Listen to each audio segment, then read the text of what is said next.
I now give the floor to His Excellency Badr Ahmed Mohamed Abdelati, Minister of Foreign Affairs, Immigration, and Egyptian Expatriates of Egypt.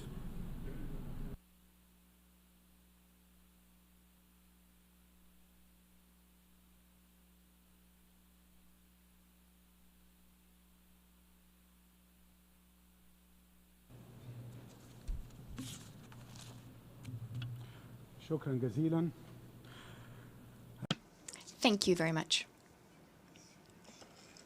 Ladies and gentlemen, heads of delegations, President of the United Nations General Assembly, Mr. Philemon Yang, Mr. Antonio Guterres, United Nations Secretary General. I speak to you from this rostrum at a critical time, at a time of a complex crisis underway in the Middle East and stretching out beyond. Egypt is a country rooted in history, but also a forward-looking country. We've gone through many wars, we've faced many challenges. As a result, justice and peace are our lodestars as we seek to build a region and a world that's rooted in dignity, freedom, and justice. I'll be speaking on behalf of one of the founding members of the United Nations. You're all well aware of the role we played in the establishment of the United Nations, in the establishment of consensus, and the UN's establishment in Africa and Arab states and developing countries. We're very much in favor of preserving an effective multilateral system and stable international relations underpinned by respect for international law and expansion of peace and cooperation. Thus, we believe it is necessary to ring alarm bells at this specific moment, given that the international system, established roughly 8 decades ago, is currently showing its structural shortcomings, threatening its very existence, and this owing to ineffectiveness, inequality, and growing recourse to double standards. Young people the world over are asking legitimate questions about the usefulness of the international multilateral system and what it yields for today's world in terms of peace and security. Is it helping to eradicate poverty and hunger? Is the system protecting us against climate change? Is it helping to build knowledge? Is it helping us to adapt to technological changes? We're seeing occupation, terrorism, killing and destruction. Is this being prevented? Is the system unified? Is it transparent? In order to answer these questions, which are very legitimate, and they were addressed, in fact, during the preparations for the Summit of the Future. In fact, one of the outcomes of the Summit of the Future is very positive. It was a positive step towards revitalizing and rendering more effective the international multilateral system with the United Nations at its heart. If I may, I'd like to sketch out our vision for restoring trust and credibility and combating double standards. A vision which can help us to renew our multilateral system and bolster its capacity for building a brighter future for our people. It's underpinned by 5 key principles. First of all, we must recognize that there is no alternative to the multilateral system. Global challenges are interdependent. They know no borders. They go beyond the capacity of any one state or any group of states to address them. Thus, it's necessary to recognize that the integrity of the United Nations, underpinned by its legitimacy and its very existence, all of this is at stake. Israel's brutal aggression against Gaza, underway for almost a year now, as well as the current attack on the West Bank, are shameful. They place shame on the international community and its institutions, which are unable to do the bare minimum to put an end to this aggression. The international community took months to start asking for an end to this brutal aggression. We staunchly condemn the Israeli escalation. It's dangerous and it knows no limits. It is pushing the region to the brink of the abyss. We categorically reject and strongly condemn Israel's current aggression vis-à-vis Lebanon. This is a flagrant violation of Lebanon's sovereignty, its territorial integrity, its unity, and its political independence. Our overarching priority, as things stand, is to put an end to the bloodshed.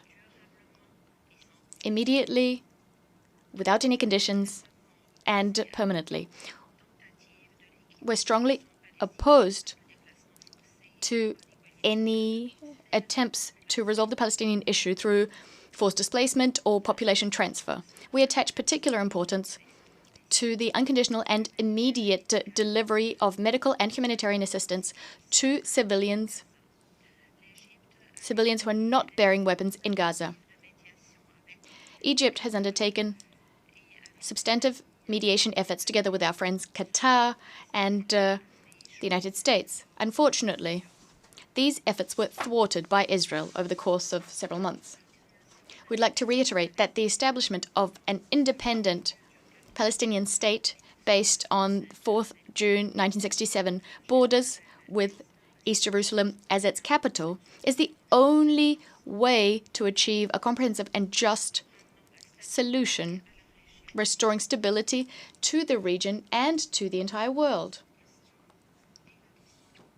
Because this issue is of utmost importance. It lies at the very heart of the conflict in the region. I cannot but commend the Secretary General for his very courageous stance, which shows that he's shouldering his responsibility. I'd also like to extend our gratitude to all UN leaders and UN agencies, specifically UNRWA. We extend our condolences to the families of those martyred UNRWA personnel who fell during their duties and others who fell owing to the Israeli occupation. We want to put an end to the war machine, to put an end to the destruction, which is in violation of international law.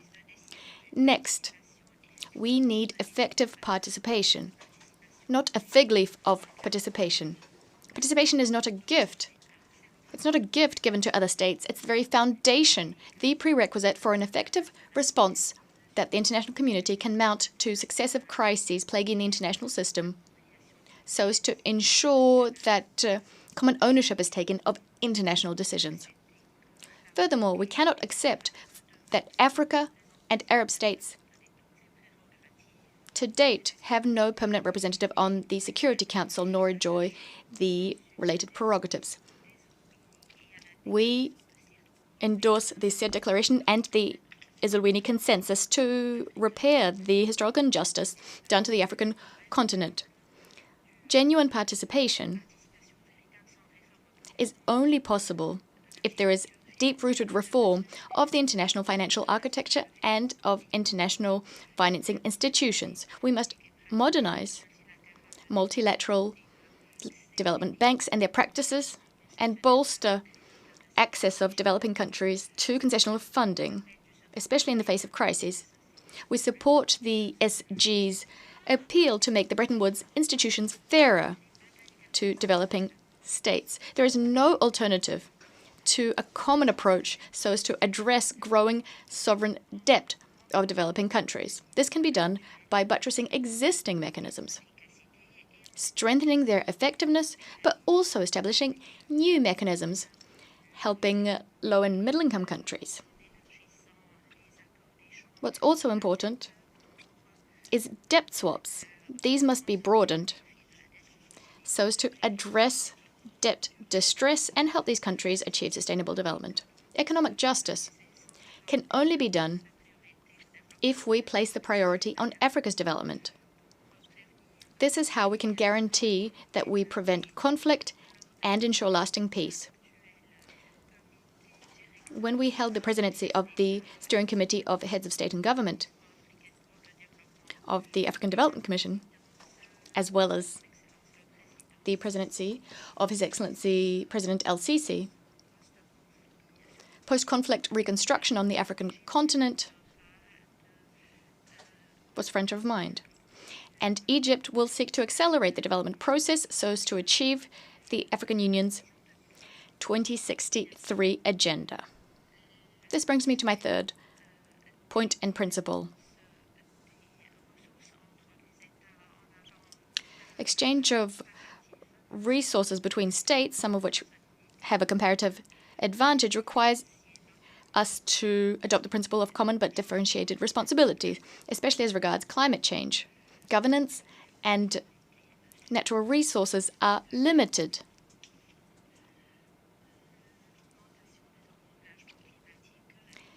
Mounting climate challenges is clearly linked to, and our ability to solve it is clearly linked to the types and amounts of financial assistance that's provided, as well as the technologies that are made available for climate challenges to be tackled at the national level.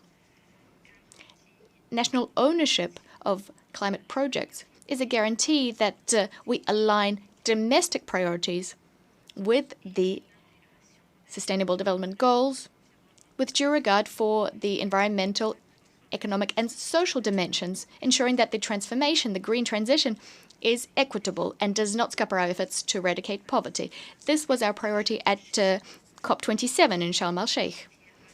Our compass, our North Star, as we seek to achieve effective and practical solutions, is the agreement on the loss and damage mechanism, which aims to help developing countries which are hardest hit by climate change. Fourth, the principle of participation and shared responsibility goes hand in hand with a rejection of unilateralism in the management of global resources and the settlement of disputes that stem from these resources. For instance, transboundary watercourses is a case in point. There's a global water crisis that's affecting Egypt, inter alia. Egypt is a densely populated country located in an arid zone. It is heavily reliant on the Nile to be able to respond to its mounting water needs. The principle of cooperation with the Nile Basin brother countries encapsulates Egypt's approach to better management of our common resources with a view to securing our interests in keeping with international law and ensuring equitable and sustainable use of resources without any consequences for the downstream countries. We'll continue to work so as to attract foreign investment for development projects in keeping with the various rules, including in the Nile Basin. Despite our genuine efforts, Ethiopia has been insisting stubbornly, misportraying the facts, and starting up the Renaissance Dam, beginning operations without due regard for international law, nor the opinions of millions of people living downstream in Egypt and in Sudan. Following 13 years of vain negotiations, Ethiopia took a unilateral decision in blatant violation of international law, specifically the 2015 Declaration of Principles, the Security Council Presidential Statement issued in 2021. Well, in fact, in December 2023, negotiations came to a standstill. Egypt will continue to monitor the commissioning of this dam, the filling of this dam. We will be following this very closely. We will keep the Charter in mind and will take all necessary measures so as to secure the interests of our people and our very existence. Egypt will not tolerate any existential threats. Those who do not recognize this are mistaken. Moving on. The world needs the United Nations to address emerging challenges, such as challenges in the digital sphere, cybercrime, cybersecurity, artificial intelligence. These new challenges shouldn't detract from our key purposes, that is collective security. This is absolutely vital. This is the very raison d'etre of the organization, the maintenance of international peace and security. The collective security system, including the disarmament and non-proliferation system, has been weakened. Direct or tacit threats of use of nuclear weapons is no longer a chimera. It's a direct threat. We've seen this in the war in the Gaza Strip. We're seeing this day in, day out. As states possessing nuclear weapons are modernizing their arsenals and indirectly threatening the use of nuclear weapons without any genuine, serious efforts being made to create a world free of nuclear weapons or areas free of nuclear weapons or other WMDs and acceding to the NPT. And this despite the NPT review conference's conclusions, specifically the 1995 decision on the Middle East. We live in a region that's particularly hard hit by the imbalance in the collective security system. This is something that's drawn everyone's attention, and we regret this. That is the increase in Security Council resolutions establishing peacekeeping operations. And this despite the fact that the Security Council is unable to stop this scourge that is conflicts, this disease, nor can it treat the symptoms. And for that reason, the Secretary General, Antonio Guterres, has described the United Nations as an organization babysitting these conflicts.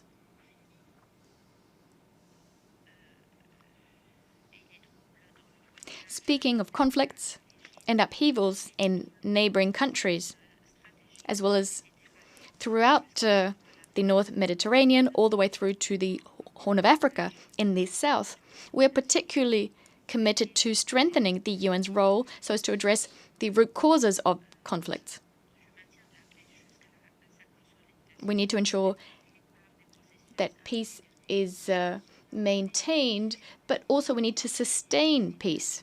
This requires states to respect the unity and territorial integrity of other states. We also need national ownership of decisions without anything being imposed by external actors. This applies to all crises in the region: Sudan, Somalia, Libya. The way to resolve crises is to strengthen state institutions through comprehensive political processes so as to fill these political and security vacuums, which are being exploited by certain political and confessional forces, by regional and international parties who want to extend their influence at the expense of people and states in the region. Egypt would like to reiterate the importance of supporting an overarching political process so as to address the crisis in Sudan with due respect for the sovereignty, unity, and territorial integrity of that country, Sudan. We must also preserve its institutions, its national state bodies. We support the political settlement in Libya with national ownership thereof. The transition should proceed with parliamentary and presidential elections held concurrently and as swiftly as possible. We are hopeful that by pooling our efforts and endorsing the new UN mission in Somalia, we'll be able to preserve security and stability in that country in keeping with what its people and its government want. We condemn all unilateral measures threatening Somalia's unity, its sovereignty, extending across its territory. Egypt attaches particular importance to capacity building in our brother nations across Africa, together with the United Nations, through the International Conflict Settlement Center, as well as the Egyptian Partnership Agency that works on development. Egypt is committed to working hand in hand with our regional and international partners so as to restore equality and to combat double standards, as well as international hypocrisy, and to revitalize the international system, the multilateral system, implementing the various principles I enumerated in keeping with the principles enshrined in the UN Charter. We will be shouldering our responsibilities as part of the humanitarian response that must be mounted to address crises in our region. We're the third country in terms of refugee applications in 2023. Under the leadership of our President El-Sisi, we've been bearing the brunt of the burden, supporting our brothers from other Arab states and African states. Over 10 million refugees are currently being hosted in Egypt. However, there are certain limits which cannot be exceeded because of the burden this implies. The international community is therefore duty-bound to fill the funding gap and to mobilize the requisite resources so as to address the issue of humanitarian operations and meet the needs of refugees fleeing conflict in various countries. Despite international crises and challenges coming one after the other, and the ongoing rise in the number of migrants, Egypt will continue its efforts so as to bolster its human capital. We will do this through a national dialogue. We are prioritizing human rights and democracy. And we're not doing this to please external players. We are doing this to fulfill the aspirations of our people, young people, as well as women, so as to achieve gender parity as well. We've just adopted the first national action plan on women, peace and security. We will be implementing our national strategy on human rights. Furthermore, we'll continue working to maintain peace and security in our region and the world over, inspired by the values of the Egyptian civilization. A majestic, long-standing civilization. Our young people will take forward this vision. They're the ones who will craft the future and preserve human lives without any discrimination on the basis of race, gender, or otherwise, all within the international multilateral system. I thank you. I thank the Minister of Foreign Affairs, Immigration, and Egyptian expatriates of Egypt. We have heard